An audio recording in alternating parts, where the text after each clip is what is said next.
This is the 21st season of Bass Talk Live.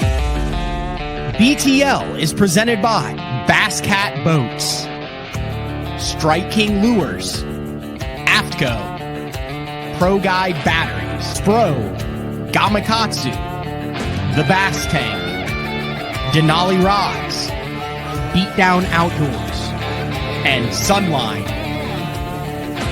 BTL coming at you.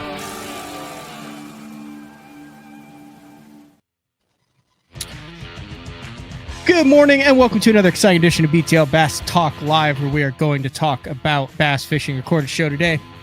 Once a year I try to do something where I kind of get away from the fishing industry in some sort for like a week. Last August went to Scotland, which does not have any bass in it at all. It was like the furthest I had been from a bass ever. And we still, me and the fiance Court still ended up somehow fishing on Loch Ness for salmon. So we're doing like another little fishing trip, but my buddy, ironically from college, Owen Brewer, his family and him, big in the Kenai, Alaska area, ran Alaska West Air for a while. I think his parents still run Redoubt Bay Lodge, which is like in Travel Magazine as one of those like must visit destination lodges. We're not doing that, but we're headed up to Kenai for a couple days to do some hiking and some grayling fishing and some red salmon fishing and all sorts of stuff. But every once in a while I get a cool message in my inbox that leads to a show. If you listen to Frank, you know we sometimes listen to viewer comments and show ideas. So I got a Instagram message from Sam Ausbrooks. He said, "What's up, Matt? This is the end of May." He said, "I'll just read the whole thing." He said, "I'm a collegiate angler at Wabash Valley College in Southern Illinois. Our program got jump-started by Drew Gill." Not a bad guy to get a program jump-started by. "And his dad is now our coach. Our program is growing very quickly. The future is very promising over here. I'm a third-year student that has seen a little success across the country. I'm planning on fishing the Opens next year. If you're ever interested in taking an in-depth, talking about the in-depth scene of a collegiate angler and why so many young kids are seeing success in the Opens and invitationals immediately after college, let me know if you need me to fill a show. I feel like the collegiate scene still takes a backseat to a lot of industry attention, but very prevalent thing that everyone is seeing an impact at the top level. Thanks." So I thought it was a great idea. So Sam's on the show now. What's up, Sam? What's up, Matt? Thanks so much for having me on, man.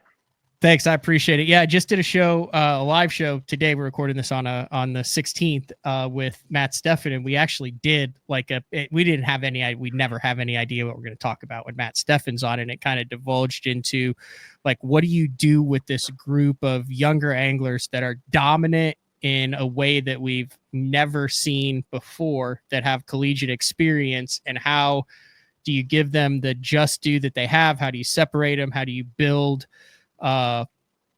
business professional on their accomplishments? And it's not just, hey, here's 50 grand here, here's 100 grand here, but then if that stops or you have an off year, it goes down. So how do you build kind of that business behind it? And I was like, dude, I can't wait to do this show with you, because based on that, and I haven't really talked to you much at all other than 5 minutes to make sure the recording was working, as to the impact that collegiate angling is having at the top. You just have to look at the Elite Series, the Bassmaster Opens, the MLF Invitationals, the Toyota Series, or the BPT, and it is collegiate angler heavy. Guys who are either still in college or 1, 2, 3 years out of college, just dummying the competition. So thanks for the message. Thanks for reaching out, and excited to get into it today. Yeah, absolutely. Yeah, it's nuts how many college guys are just dominating up there, man. It's pretty cool to see now that I was competing against, the Tucker Smiths, Logan Parks just a couple of years ago, and now they're up.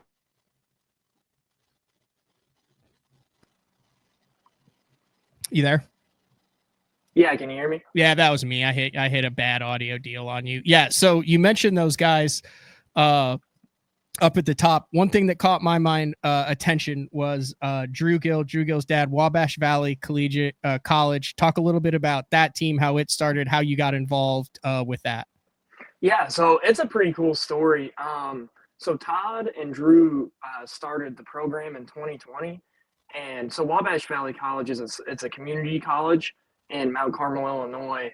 Not a very big school at all, and they jump started the program in 2020, and Drew really started to see success his second year at school, and since we're only a community college, it's a 2-year program.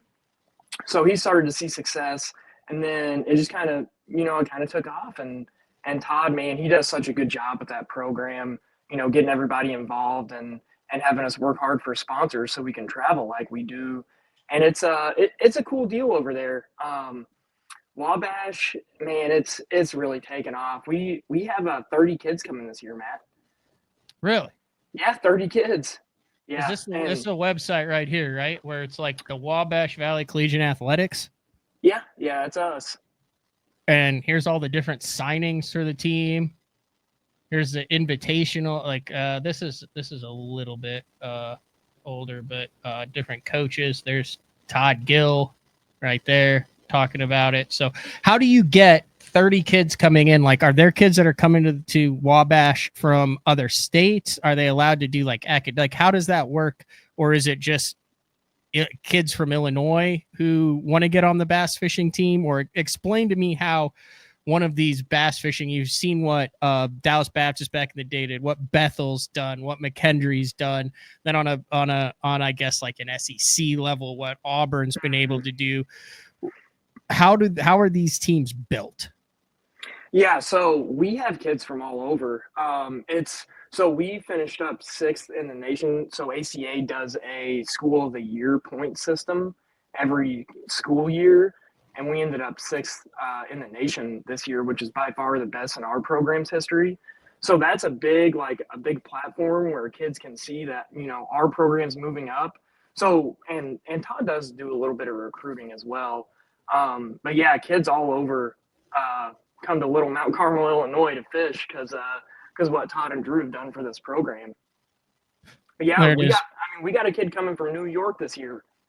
Really? And is there a way to do like academic scholarships with it, or do you have athletic scholarships, or how does it work to where you can get a kid from New York to come to a 2-year college in Mount Carmel, Illinois? Yeah, so yeah, we do offer a scholarship, a athletic scholarship. It's half off tuition if you're on the team. So that, and it's a big selling point on how much we travel too, Matt, because a lot of these schools, especially with programs that are just now getting started, they don't travel to all the tournaments, that's available. I mean, we travel a lot. I got some pretty cool statistics here on how much I actually fish under Wabash. And that kind of leads into this is why these kids are getting so good so quick, because we are just spending a crazy amount of time on the water all over the country. Yeah, get into those stats as to how much you guys are fishing. So I fish for OU. I have my OU, the newest OU club bass fishing hat on right now. And then nice. Dude, this was back when kids used to curve the bills. So like this was our collegiate hat. Look at that curved bill right there. And then Jordan Nichols, who ran Nichols Marine, where we could like use the logo, do whatever we wanted to. That kind of stays in the old archives. But we'd fish Wade Middleton's national championship. We'd fish the Arkansas Tech Invitational, and we would fish the college bass national championship, which was sponsored by Under Armour at the time and ran through Steve Bowman and Bassmaster. And then we would have like one qualifying tournament for OU to figure out who got to go to that tournament. But other than that, those were all the tournaments we fished over the course of a year. So that was 15 years ago. Now walk us through some of your stats of what you're doing in 2023, 24, 25. Yeah. So in the 2023-24 season, I fished 12 major events, which is a lot. That's a lot of events. Yeah. Yeah, and that's all over the country. So in 2024 to 25, so this last year, I fished 20 major college events. And that's just to now.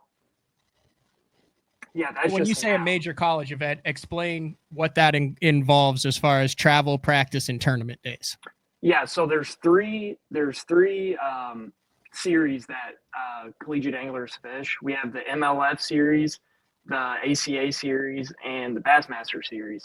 So when I say major, it's one of those three because we do have some like school ran invitationals and some other stuff that will hop in. But those major ones for a 1 day tournament, which is the MLF ones, we get either 2 to 3 days of practice for those. And then for the Bassmasters, we get the same and then fish a 2 day tournament.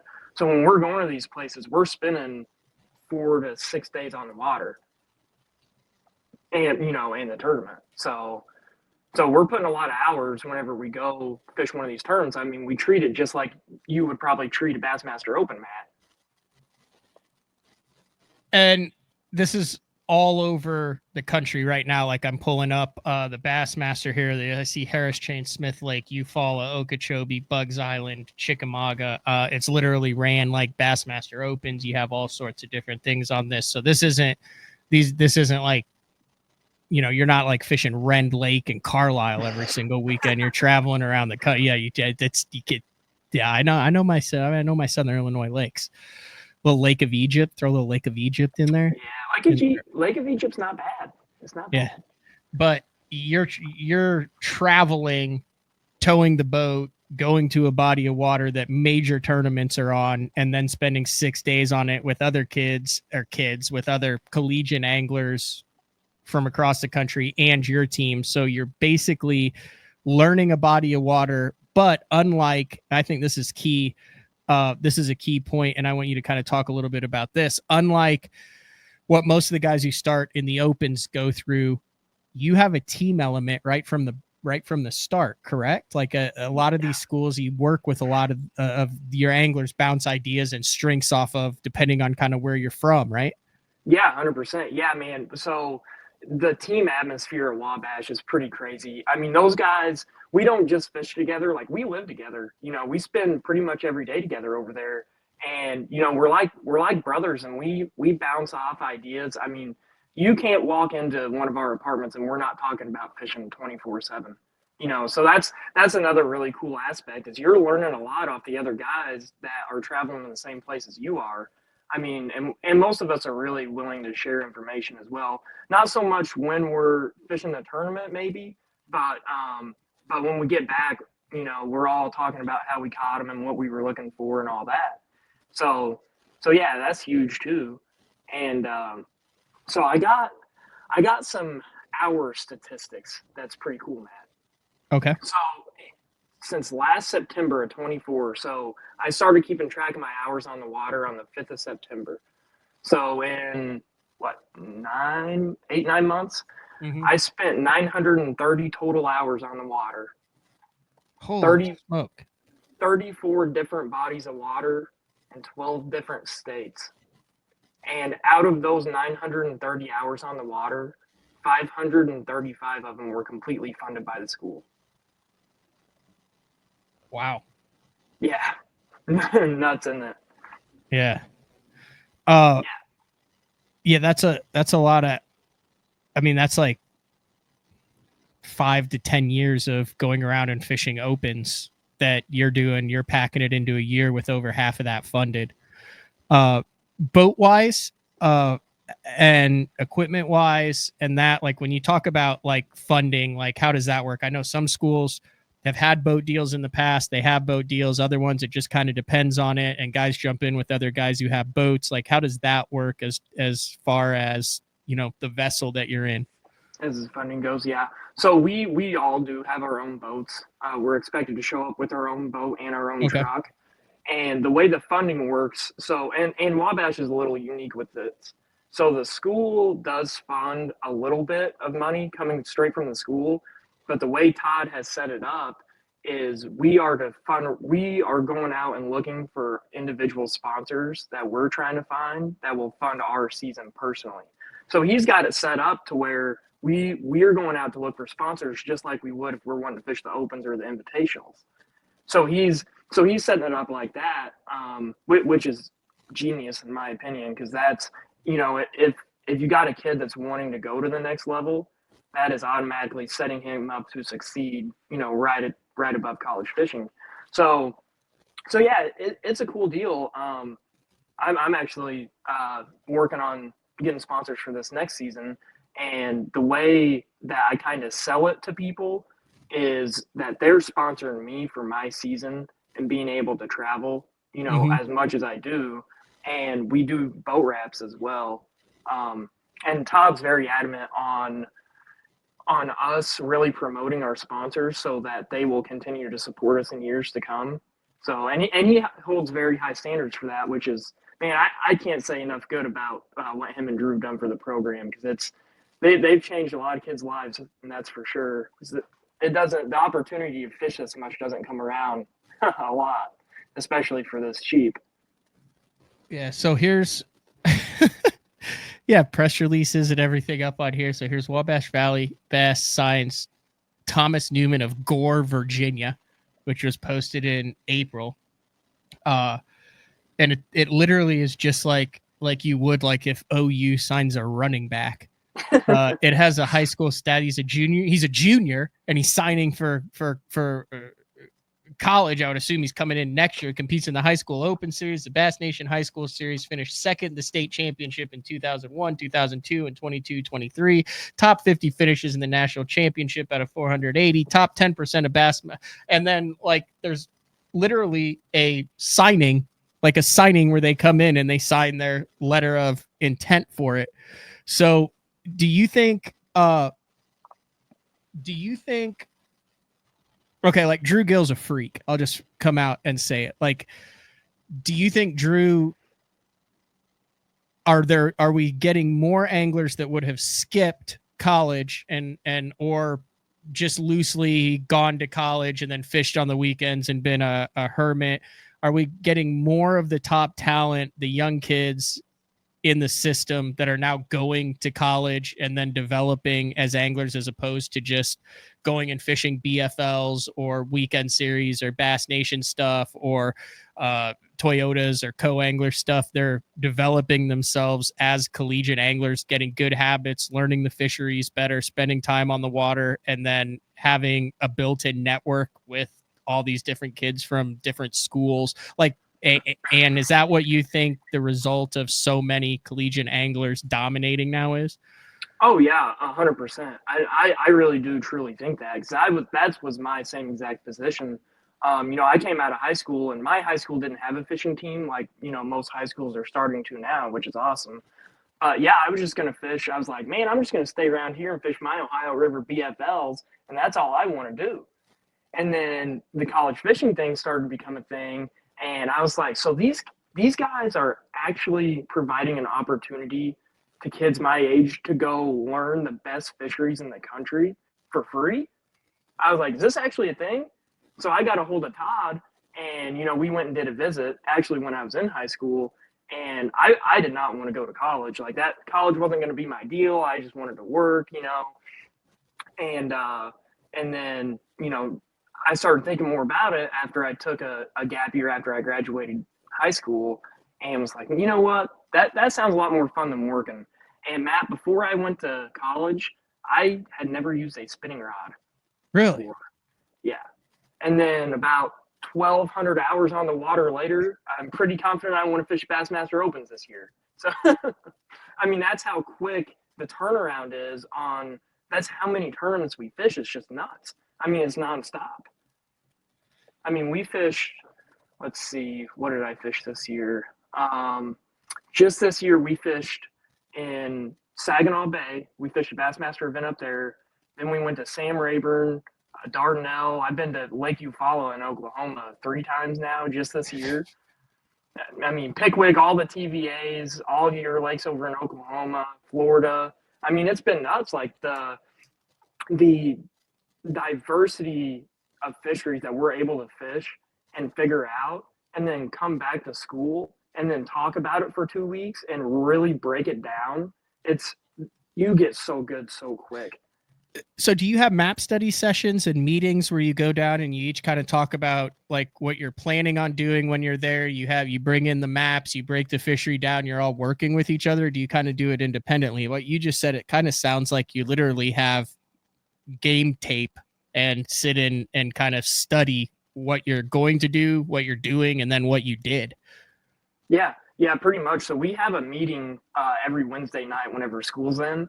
Oh, wow. And yeah, and Todd has like one of those big teacher, I don't Projectors. even know, yeah, like a projector type deal. And he pulls up Navionics on it. So before we're going to an event, we'll all go in there and kind of talk about, where, and we try not to get into like the whole spot situation because that can get touchy, and you know how that is. Mhm. But we really try to break it down on what the fish should be doing when we're going to go there, and then after every event we have the same deal and have the top two boats show what they were doing and how they caught them, so Uh, everybody can learn from that.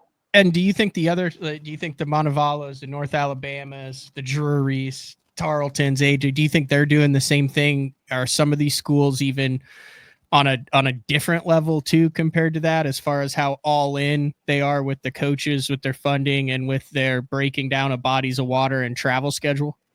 Yeah, I'm going to be honest. I think probably most schools do that, but more in like a small group, like a clique type thing. Mm-hmm. Like you have a group of friends that would kind of dissect it that are pretty good, and then the rest of the team kind of gets the back burner on that. And that's what, man, I can't say enough good about Todd and Drew. And Drew comes in and talks to us quite a bit too. Whenever if he doesn't have a conflict and he can actually talk about a lake, he Mm-hmm. can he'll come in and talk to us about that. But yeah, I think a lot of schools, they don't have a coach that's that involved as Todd is, because you saw that letter you were just reading where he signed that kid, and man, he just gives it 110% because he's wanting to grow this program so much, and he has. I mean, it's impressive.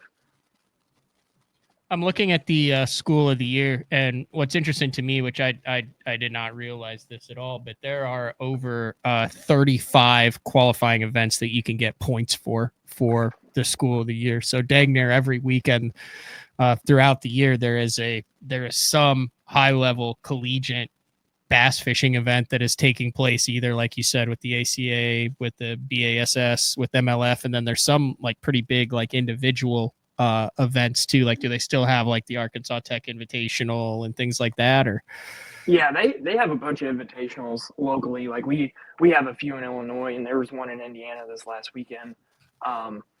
Yeah, I mean, there's tournaments you can hop in all the time, and the industry has never really had like a farm system kind of Mhm. with the high school and college fishing like it is now.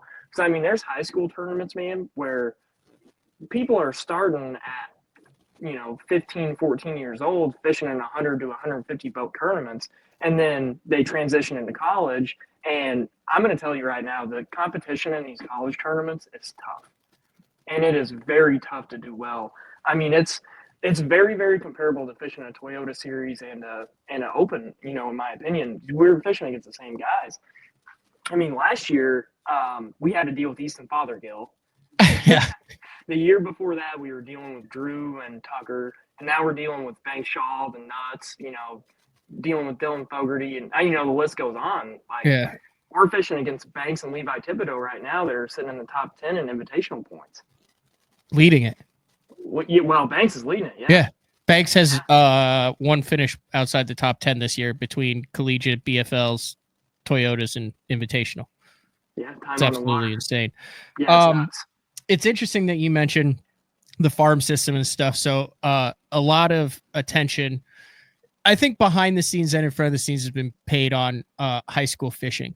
And I've been vocal that I think the high school fishing system needs to be completely revamped. I think we're seeing in many instances way too much emphasis put on results and not on education and boat numbers. And I don't think when you put 500 boats on a fishery for 3 days and kids have to get on the water at 3 a.m. for a 5 a.m. takeoff, and it takes them 2.5 hours, and they know that every cove they pull into, there's 8 other boats that are there, and how that in some situations results in a lot of competitive from boat captains and dads and coaches who want their kids to do well.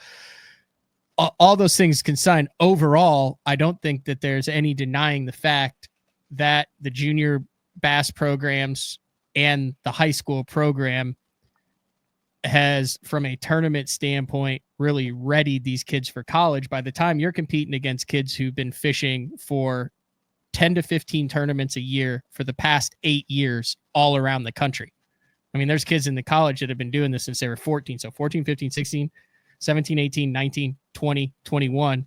They're 8 years in to basically a tour level schedule across the country with an unlimited amount of resources at their fingertips. Yeah. Yeah. It's nuts to think about, isn't it? I Yeah. mean, it's never been this case before. And that's why you're seeing these guys just immediately transition into the opens, and they fish the opens for 1 year, and then they're dominating on the Elite Series and the Bass Pro Tour and, wherever they're at. And yeah, it's crazy. I mean, and I know a lot of guys like that 930 hours that I mentioned, that's me living in Southern Illinois. Yeah. I don't have a lake, like, how it is down there. Mm-hmm. I have Newton Lake that I have to drive an hour and a half to, and that's the closest place I can go. Small power plant lake, and that's your best fishery. I can't even run that. How do they do on current driven clay points? You know what I mean? Yeah, which rattle trap are we throwing today? Yeah, it's nuts. And then down on on Pickwick, you got the University of North Alabama, where you got the Nuts and Banks that are dominating on Pickwick, and their house is 5 minutes from the boat ramp. Mm-hmm. And I mean, they go out there every day and they can learn so much on a PVA like that. And they're going to school, so I mean, they don't have anything else to do besides put time on the water.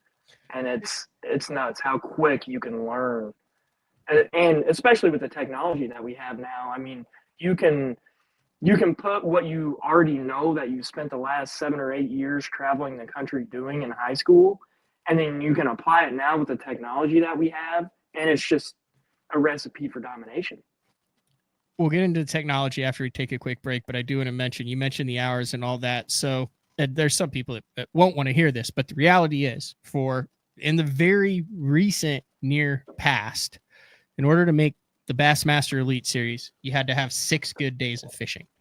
You sign up for a Bassmaster Open in one of the 3 divisions, one of them most likely on your home body of water with it, and you have 3 top 30 finishes, and you're on the Bassmaster Elite Series. That you could have never fished, or you could have never caught a largemouth bass before, and you're on the top level on the Bassmaster Elite Series in 6 days of competition, because it was the top 3 anglers in each of the 3 divisions. On the FLW tour for a number of years, hell, you buy a Ranger boat, call when you're supposed to call at the right time, and you're on the FLW tour. Those were the top 2 levels of professional bass fishing on earth. And you would see a lot of rookies come in and get their teeth absolutely kicked in. A Derek Remitz, a Casey Ashley, a lot of those guys were abnormalities who came in and had success. The rule was, if you could get past 3 years, then you could kind of start working on your career, because there was no way that you could compete against the veterans who had been out there for so long.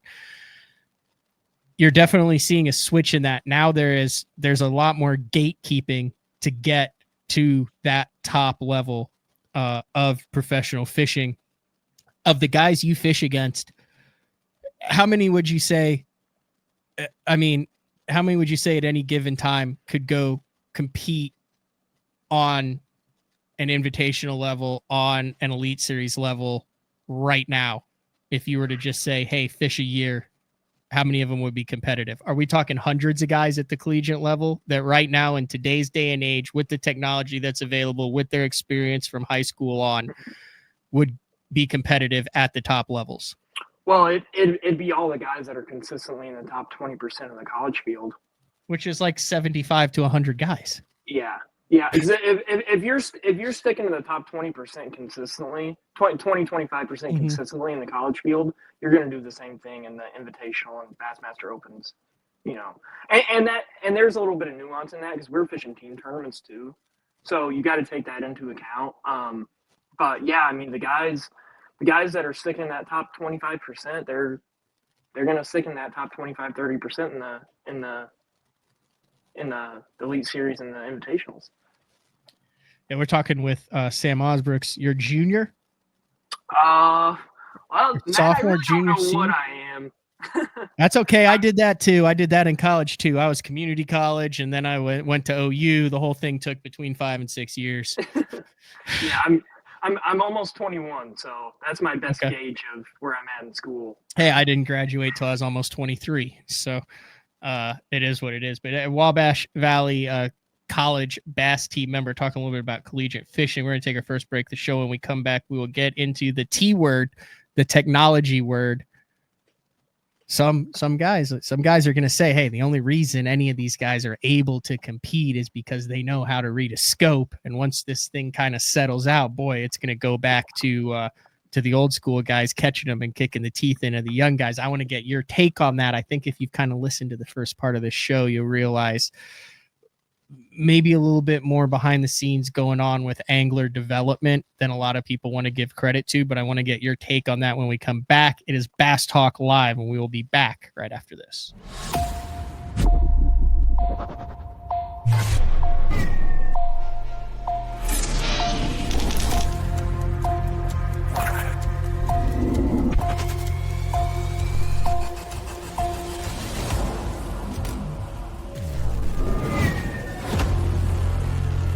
Everything you need, one legendary brand.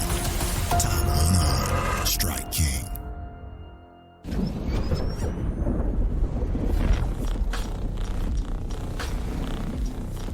Gear that just plain works. Cast after cast after cast.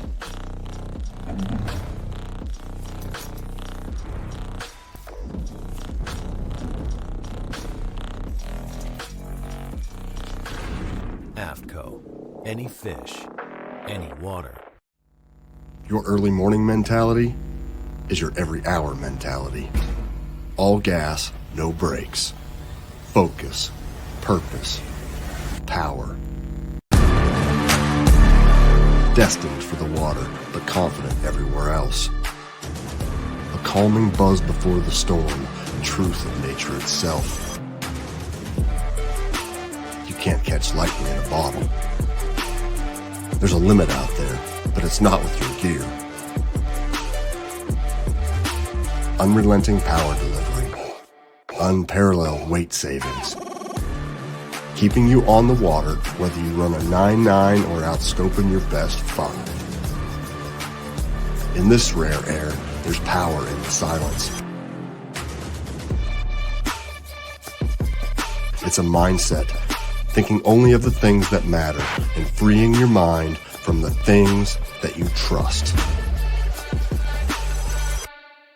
Beatdown is efficient. Rock solid. 100% American made. This thing is super tough. I mean, this thing is not going anywhere. I've ran the Beatdown double stack from Florida all the way up to New York. And the one thing that I know is when I get to my fishing destination, I never have to worry about issues with my graph mount. Your options are endless with these mounts, but they're steady, they're solid. These are the most reliable mounts on the market, and you can't go wrong with the Beatdown.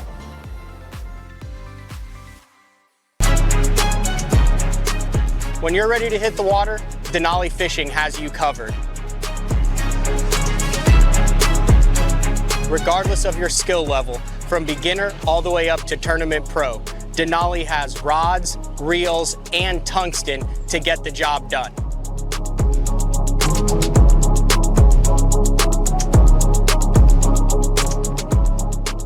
Check them out at denalifishing.com. All right, welcome back. BTL talking with Sam Ausbrooks about collegiate fishing and their kind of, I'll say it, recent domination at the top level of professional fishing. Sam, take the scope away. How many of these guys are still dominating at the top level? Maybe 5% less. Maybe. Really? I think you're going to have about the same guys in the top. Really? Walk me through that. How technology dependent are these young guys that are coming up through? Are you going to these giant collegiate opens and national championships and every single team is up there head down live scoping with a minnow and a jig? Yeah, a lot of guys are whenever we have it, and a lot, like, you'd be surprised, Matt, on when we know, not when we know, but when a lot of the guys that are dominating in the college field know when it's better to use it and better when not to. Mm-hmm. We're kind of fishing. We're fishing how how the fish set up. Because we've seen, like, we've been fishing a high octane tournament schedule for, some guys, 3 to 7 years now. And we're around so many instances where I think we can pick up really quick on when it's better to use it and when not to. And it is, a lot of us do depend on it more times than we don't. But we also understand fish behavior enough because we've been doing it for long enough from a young age. I think I think the same guys would still dominate without it. I have a somewhat unpopular opinion, but I believe it's an accurate opinion that there's a lot. I don't want to say a lot, that there is a percentage of top level touring pros who are financially comfortable with where they've been for a number of years, and they've gotten complacent. And through kind of my conversation with you over the first half of the show, what I'm seeing are a group of young, hungry, connected anglers who are taking advantage of the latest cutting edge and everything, sharing ideas, baits, resources with each other, and coming in to an industry that for decades did not have young talent that was coming into it ready to compete because of the hurdles that we talked about that you guys have jumped over already over the past 3 to 4 years. Is that a fair assessment? Oh yeah, 100%. Yeah, 100%. And I don't know if a lot of it has to do with now that there's the high school fishing deal, that we're coming straight out of high school, and most of us have been playing sports like with basketball, baseball. I know you played hockey, and we have that competitive drive. And around where we live, hunting and fishing is a part of the community. So it's something that we all have either been around or have loved to do when we were younger. And now that we have the opportunity right in front of us at a high school level, that we're using that competitive drive that we have with sports and applying it to something that we love, like fishing. And it's just a recipe for disaster. It's awesome. In some sense, also, I feel like there are veteran anglers who have been a victim of their own success, because you want to talk about growing the sport, you want to talk about selling product, you want to talk about education. There's a lot of top quality anglers who feel an obligation to the sport, to give back to the sport, to educate. Especially when I first got into it, you would have conversations of, hey, why would this guy come on and talk about this? Well, obviously to sell a product that he's doing it. But then there's other anglers who are like, listen, I'm a professional angler. People listen to me. The social media thing's kind of new. Like, I feel an obligation to give back and teach. And in some instances, would you not say that some of the guys have done too good a job of teaching the next generation of how to catch them? Because now you've got all of the social media, the YouTube, all of the on-demand stuff. And this is really the first full generation of anglers we're seeing that when they became serious about this, let's say 7-8 years ago, they had the Instagram and the YouTube and the TikTok and the on-demand and the My Outdoors TV. And it was an arms race for which angler could share the most and grow their YouTube channel and talk about it. So what you're really actually seeing is the first full generation, the last 2 or 3 years, of anglers that are fully dedicated to it with the most teaching tools at their disposal that were taught by the guys that were winning classics and anglers of the years when they were born. Yeah, well, yes, that has a lot to do with it. But so whenever I was coming up and starting to learn about fishing, I was glued to YouTube, man. I was watching all these guys break down on how they were doing things. And then you bring live scope into the mix, forward facing sonar or whatever. And then, so I'm going out to the lake and I'm like, okay, Wheeler was doing this back in 2009 on this lake. So I'm going out there and actually seeing the facts on a screen. Because I put so much time behind looking at this technology that's available to us, where I'm not learning off nuance. I'm learning off facts, what is actually happening under the water. So that's what I think, that's a big reason on why, these guys are getting so good so quick is we have this technology available to us in practice and whatever. And we're learning fish behavior off of, we are looking at them and watching how they relate to their environment. not on how we think they relate, because we caught a fish flipping a jig on this laydown, and well, that fish had to have been on that laydown because it's in this deep, whatever. Well, now we're seeing that fish is just floating and stopped on that laydown to do whatever it's doing, and then it's going back right out to the river channel. And we're seeing that, and we understand why they're doing what they're doing. And it is very beneficial to catch them as well, to use scope to catch them.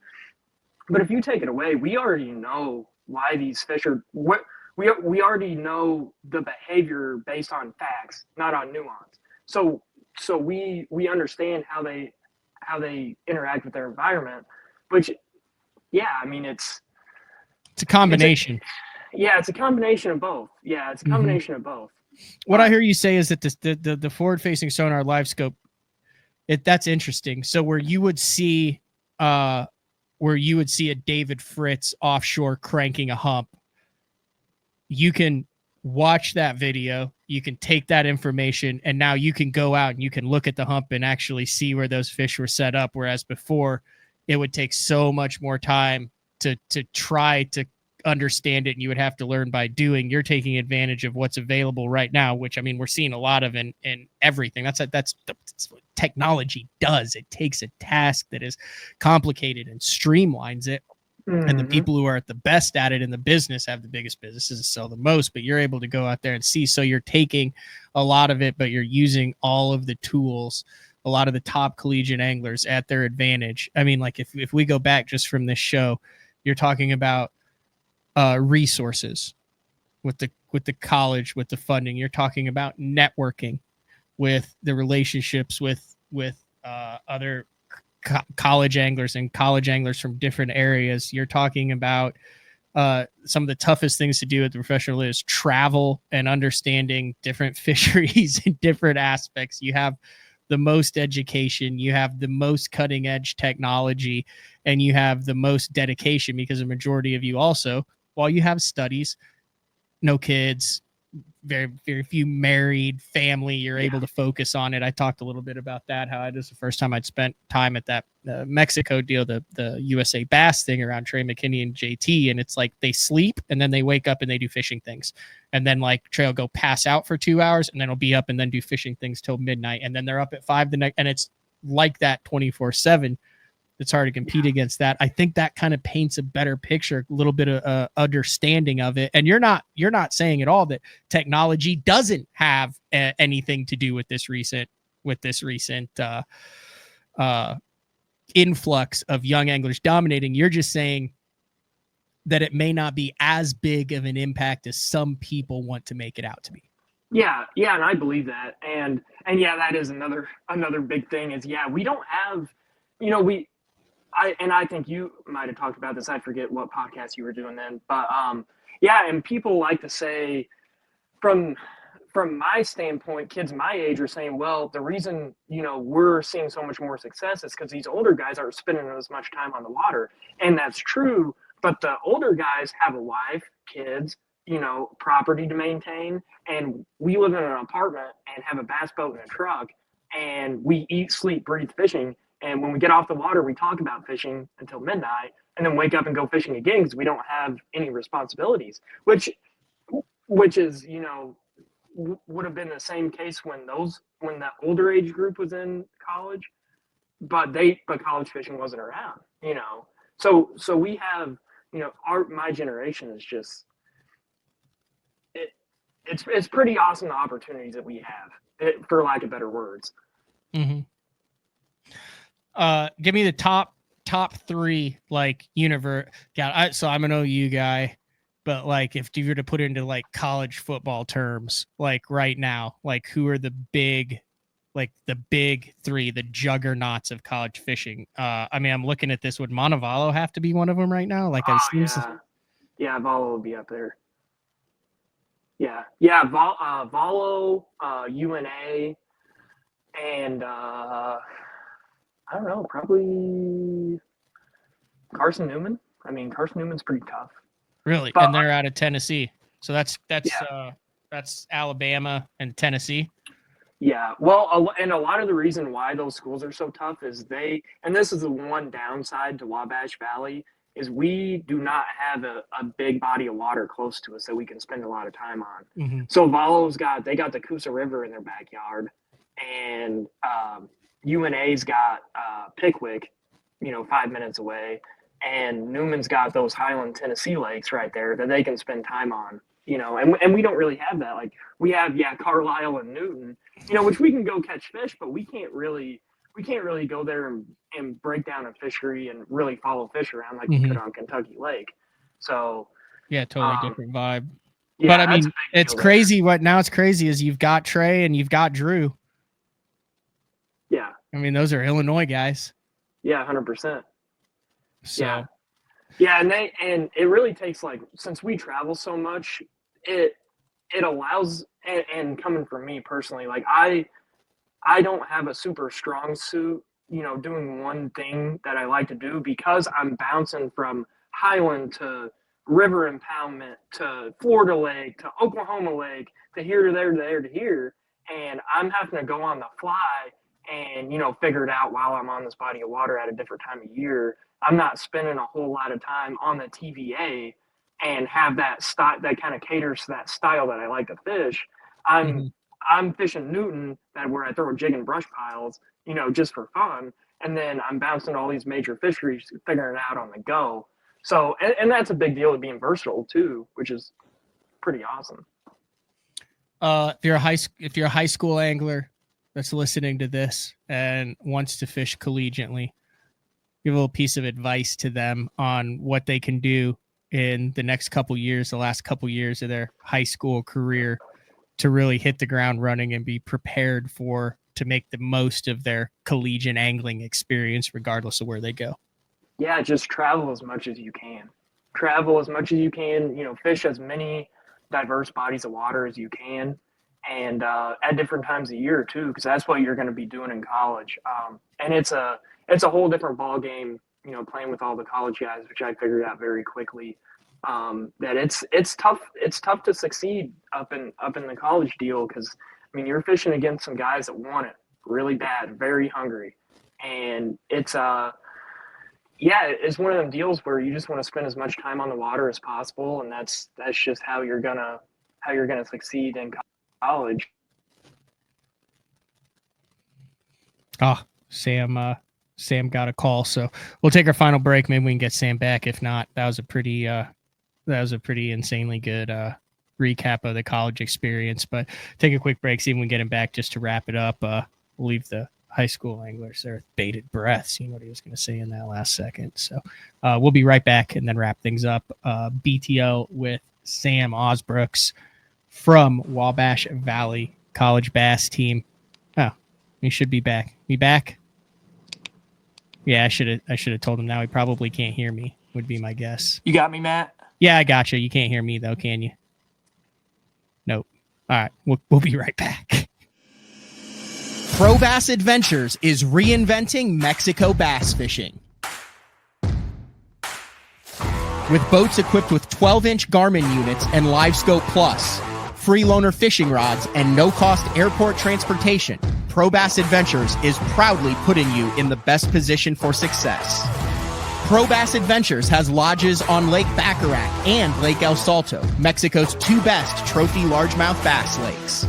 Visit probassadventures.com or email probassadventures@gmail.com. The official Mexico fishing lodge of Bass Talk Live. The new Puma STS has been redesigned from the ground up. With the angler, design, function, and performance in mind, nothing on this new offering was compromised, and the only thing carried over from the previous version is the name. Based on the Soft Touch series hull that started with the flagship Jaguar, this new model is nimble and performs incredibly well at all speeds with either a 250 or 300 horsepower engine. Featuring a new 96-inch wide-body footprint, this hull measures out at 20 foot 7 inches in length. Industry-leading design coupled with tournament-winning performance. The Puma STS from Basscat. Feel the rush.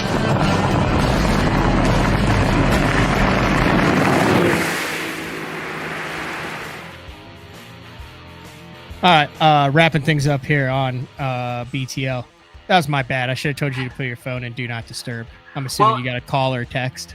Yeah, it isn't do not disturb, and it still went through. So. Oh, no. And then when you log back in, you can't hear, and then you have to log back out and log back in. But anyway, we got it done. No, any thoughts that you want to finish for those high school anglers before we're just wrapping things up? So Yeah, it's just fish as much as you can, and you got a lot to look forward to, and the bar's high for the next couple of years in college fishing because it's a uncertain time with technology, and I think a lot of things are going to change. So yeah, the bar's high for the next couple of next batch of high school anglers coming into fish college for sure.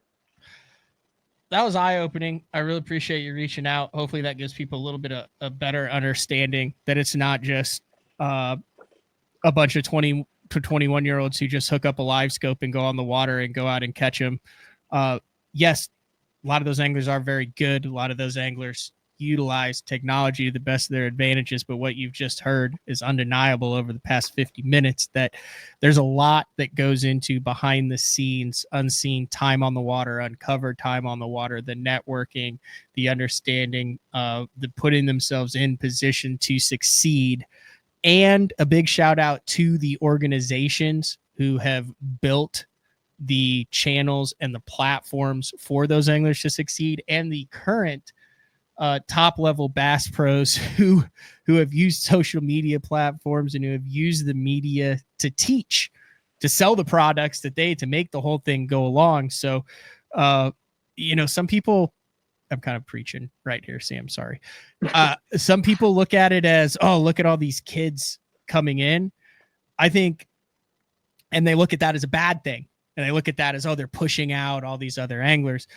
I think you have to look at this as a resounding success story from the organizations, from the current professional anglers, from the platforms that they created, the stair steps, that you are actually preparing anglers to come in and compete right off the start. It's a very recency bias. Like, people want to look at what happened over the past year, not look at the big picture. I mean, when BTL started 20 years ago, when I came in 15 years ago, we would have shows with young anglers who came in, got their ass handed to them for 2 years of the opens, and left with $65,000 in credit card debt and one top 50 in 2 years. And we would do show after show of how do we bring new blood into the sport that is competitive, that allows them to create a living to it, that allows them to be competitive right off the bat, instead of just tossing fresh meat to the lions where they devour them up, spit them up, and there's 10 new ones each year. And maybe one out of those 10 each year can stick around for 3 years or longer. Those conversations happen. You can go back, you can find those shows, you listen to those shows. Now it seems like it's the opposite. Oh, how do we get it to where everyone who comes in doesn't push out the guys who have been doing it for a long time? I think you need a healthy mix of both. I think you need veterans in the sport who have been there. This is still a young sport. There's still guys who've won the first couple classics who are walking around the Bassmaster Classic Expo. Forget it. I mean, this isn't like baseball with, Ty Cobb's long dead gone.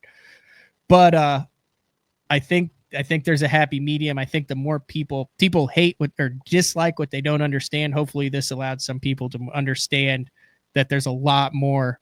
When you see the Bank Shaws, when you see the Drew Gills, when you see the Easton Fothergills, when you saw the Jordan Lees back in 2011, 12, when he came in and almost won the Classic out of Auburn on Gunnersville, a lot more that goes in behind the scenes to create that complete package, not just a box.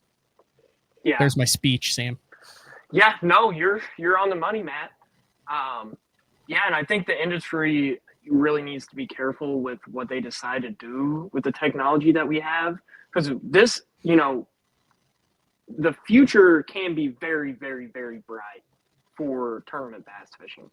And I think they do need to be very, very careful on how they handle this whole technology deal, because, they could shoot themselves in the foot, and there could not be the young guys wanting to do this anymore in 10 years, which I really hope is not the case.